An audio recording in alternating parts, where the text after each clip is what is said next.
மகா தானே எப்பவுமே சாப்பாடு செய்கிறா, இனிமேல் வேணால் அனாமிக்கா செய்யட்டும் அப்படின்னு சொல்கிறாங்க.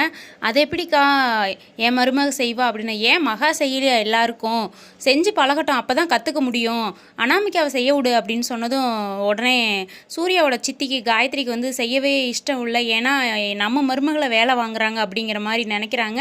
ஆனால் ராஜலட்சுமி சொல்லிட்டாங்க, இது இவ்வளோ நாளாக மகா தானே எல்லாருக்கும் செஞ்சிட்டு இருந்தா, இப்போ அனாமிக்காவே செய்ய விடு, மகா கூட சேர்ந்து செய்ய விருப்பம் இல்லைன்னா தனியாகவே அவளை செய்ய சொல்லு, ஏன் இத்தனை நாளாக மகா வந்து எல்லாருக்கும் செஞ்சு சந்தோஷப்படுத்தலையா, இனிமேல் வந்து அனாமிக்காவும் கற்றுக்கிட்டோம், மகா ஒருத்தி தான் செய்யணும்னு ஒன்றும் கட்டாயம் இல்லை அப்படின்னு சொல்லி ராஜலட்சுமி சொல்லையும் பயங்கரமாக ஷாக் ஆயிடுறாங்க காயத்ரி. ஏன்னா இவ்வளோ நாளாக வந்து ராஜலட்சுமி வந்து மகாவை வந்து திட்டிக்கிட்டே இருப்பாங்க. இப்போ என்னடா திடீர்னு மகாவுக்கு சப்போர்ட் பண்ணுறாங்கன்னு மகாவை வந்து வியப்பாக பார்க்குறாங்க.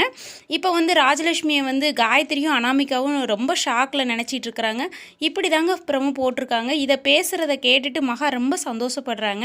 நீங்கள் என்ன நினைக்கிறீங்கன்னு கீழே கமெண்டில் சொல்லுங்கள். பிடிச்சிருந்தா ஒரு லைக் கொடுங்க. இப்படி தாங்க அடுத்த வார ப்ரமோ போட்டிருக்காங்க.